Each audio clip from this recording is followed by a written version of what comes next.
Hello viewers, welcome back to Kala's vlogs. మీకు ఈరోజు ఒక మంచి స్నాక్ రెసిపీతో మేము ముందుకు వచ్చానండి. అదేంటో కాదు, బాలామృతం పొడితో బిస్కెట్స్ ఎలా తయారు చేసుకోవాలో, ఎంతో టేస్టీగా అలాగే హెల్తీగా ఎలా తయారు చేసుకోవాలో చూపించబోతున్నామండి. సో ఇంకెందుకు ఆలస్యం, ప్రాసెస్లోకి వెళ్ళిపోదాము. సో చూసారుగా, ముందుగా ఈ బౌల్తో బాలామృతం పౌడర్ని తీసుకోవాలి. దీన్ని ఇప్పుడు ఏంటంటే మిక్సీ జార్లో యాడ్ చేసేసుకొని ఒక టేబుల్ స్పూన్ చూసారుగా యాలకుల పొడి వేసుకొని దీన్ని ఏంటంటే మెత్తగా పొడి చేసుకోవాలండి. సో చూసారుగా, ఇది కొద్దిగా మేము పొడి చేసుకున్నామండి. పొడి చేసుకొని ఇలా వేసుకొని ఒకసారి బాగా మిక్స్ చేసేసుకోవాలి. సో ఇది బాగా మిక్స్ చేసుకున్న తర్వాత half table spoon baking soda వేసేసుకొని ఇది మొత్తం బాగా మిక్స్ అయ్యేటట్టు బాగా కలిపేసుకోవాలండి. ఆ తర్వాత 3 నుంచి 4 స్పూన్ల వరకు కాచి చల్లార్చిన నెయ్యిని యాడ్ చేసుకోవాలండి. యాడ్ చేసేసుకొని సో ఇది కూడా బాగా మిక్స్ అయ్యేటట్టు బాగా కలిపేసుకోవాలి. సో మనం ఇలాచీ పౌడర్ కూడా యాడ్ చేసాం కదా, అలాగే నెయ్యి కూడా యాడ్ చేయడం వల్ల బిస్కెట్స్కి మంచి ఫ్లేవర్ వస్తుందండి. సో జనరల్గా ఏంటంటే ప్రతి ఒక్కరు చిన్నపిల్లలకి ఏంటంటే మనకి అంగన్వాడీలో బాలామృతం ఇస్తూ ఉంటారు, ఈ పౌడర్ ఇస్తూ ఉంటారు. సో ఇది ఆరోగ్యానికి చాలా మంచిదండి. సో చిన్నపిల్లలు జనరల్గా తింటూ ఉండరు. అలా కాకుండా ఇలాగా మనం రకరకాలుగా స్నాక్స్ చేసి పెట్టినట్లయితే చక్కగా తింటారండి. సో తప్పకుండా ఈ స్నాక్ ఐటెంని అయితే మీ ఇంట్లో ట్రై చేయండి, తప్పకుండా మీ పిల్లలు తింటారు.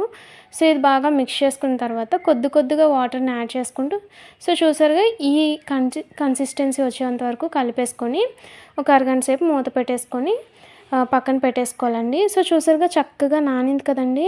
ఇప్పుడు మనం అడిచి చూస్తే ఎంత సాఫ్ట్గా వచ్చింది కదా. సో ఇది రఫ్గా కాదు, సాఫ్ట్గా ఇలాగే కలిపేసుకోవాలి. సో ఈ రుచి చూపిస్తున్నాను చూసారుగా. సో చూసారుగా చక్కగా మనకి స్మూత్గా వచ్చింది కదండి, ఇలా రావాలి.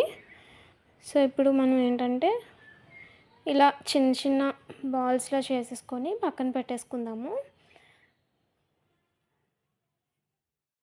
సో మన ఇంట్లో పిల్లలకైతే అంగన్వాడీలో ఈ బాలామృతం పౌడర్లు నెలకి ఇస్తూ ఉంటారు. కానీ వాళ్ళు తినడానికి అసలు ఇష్టపడుతూ ఉండరు కదండి. ఎప్పుడు బయటే తింటూ ఉంటారు, బయట ఫుడ్కే ఇష్టపడుతూ ఉంటారు కదండి. అలా కాకుండా ఇలా ఈ పౌడర్తో ఇలా చేసుకున్నట్లయితే సేమ్ బయట ఎలా ఉన్నాయో సేమ్ అదే బిస్కెట్స్లా వస్తాయండి, అంతే టేస్టీగా ఉంటాయండి. సో చూసారుగా, ఇలా చిన్న ఉండలుగా చేసుకున్నాం కదా, బాల్స్లా ప్రిపేర్ చేసేసుకున్న తర్వాత ఇక్కడ మేము ఏంటంటే బిస్కెట్స్ డిజైన్ కోసం ఏంటంటే ఇక్కడ గవ్వలు చేసుకుంటాం కదండి, ఆ గవ్వలు చెక్క తీసుకొని ఇలా బాల్ని తీసుకొని చిన్నగా ఇలా రోల్ చేసుకున్న తర్వాత ఇలా ప్రెస్ చేసుకున్నట్లయితే చక్కగా మనకి బిస్కెట్స్ మీద మంచి డిజైన్ వచ్చేస్తుందండి. మేమైతే ఈ డిజైన్ ఇలా చేసామండి. మీకు నచ్చిన డిజైన్లో మీరు చేసుకోవచ్చు.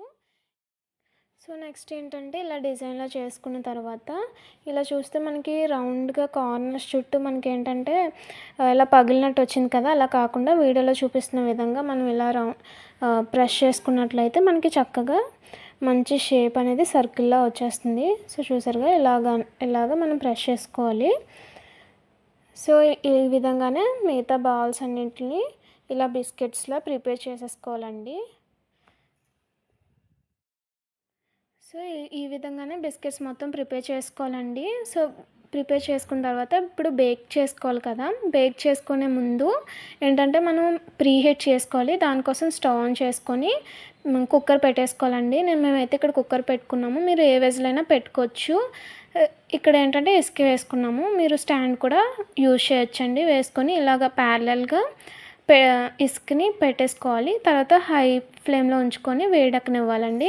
ఇప్పుడు మనం బిస్కెట్స్ ప్రిపేర్ చేసుకున్నాం కదా, బిస్కెట్స్ ప్రిపేర్ చేసుకున్న తర్వాత ఏదైనా ఒక ప్లేట్లో ఏంటంటే మేము గీ అప్లై చేసుకొని సో మనం ప్రిపేర్ చేసుకున్న బిస్కెట్స్ని ఒకదానికి తగలకుండా ఒకటి ఇలాగా అరేంజ్ చేసేసుకోవాలండి. అరేంజ్ చేసుకొని పైన గార్నిషింగ్ కోసం మేము జీడిపప్పుని చాప్ చేసుకున్నామండి, వేసుకోవాలి. సో మనం గీ అప్లై చేసుకోవడం వల్ల కిందన మనం అంటుకోకుండా ఉంటుందండి. సో మనకి ఏంటంటే ఇది ప్రీహీట్ కూడా అయిపోయింది. సో ఇది ఇసుక మీద పెట్టేసుకొని చూసారుగా, అంచులకి తగలకుండా చక్కగా మధ్యలో ఈ విధంగా అరేంజ్ చేసుకోవాలండి. అరేంజ్ చేసుకొని పైన మూత పెట్టేసుకోవాలి.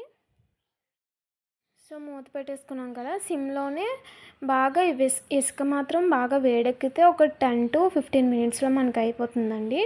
సో ఇప్పుడు మూత తీసి చూద్దాము. సో చూసారుగా మనకి చక్కగా బేక్ అయ్యాయి కదండి.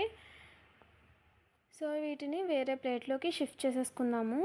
ఈ బాలామృతం పొడి వల్ల ఇది చాలా ఆరోగ్యానికి మేలు చేస్తుందండి. అసలు జీర్ణక్రియను మెరుగుపరుస్తుంది. అలాగే వీటిలో గోధుమలు, శనగపప్పు, పాలపొడి, నూనె, అలాగే పంచదారలు, ఇంకా అనేక రకమైన ఆహారాలు ఉంటాయండి. సో వీటి వల్ల ఏంటంటే ఐరన్, కాల్షియం, విటమిన్స్ వంటి వాటివి లభిస్తాయండి. సో తప్పకుండా మీ పిల్లలకి ఈ బాలామృతం పొడిని, ఈ పౌడర్ని ఈ విధంగా కుకీస్ రూపంలో ఇస్తున్నట్లయితే తప్పకుండా మంచి పోషకాలు అనేది వాళ్ళకి లభిస్తాయి. సో వాటిని మనం ఫస్ట్ చేసుకున్న బిస్కెట్స్ని టర్న్ వేరే ప్లేట్లోకి షిఫ్ట్ చేసుకున్న తర్వాత మిగతా బిస్కెట్స్ని కూడా ఇలాగే రెడీ చేసుకొని సేమ్ ఇందాకలాగే బేక్ చేసేసుకోవాలండి. బేక్ చేసుకుంటే మిగతా వాటిని అన్నింటిని బేక్ చేసుకుంటే ఎంతో టేస్టీగా మనకైతే బాలామృతంతో బిస్కెట్స్ అయితే మనకి రెడీ అండి. సో రెసిపీ అయితే మీకు నచ్చినట్లయితే తప్పకుండా మీ ఇంట్లో ట్రై చేయండి. ఎలా వచ్చిందో మా కామెంట్ సెక్షన్లో తెలియజేయండి. వీడియో మీకు నచ్చినట్లయితే తప్పకుండా లైక్ చేయండి, షేర్ చేయండి.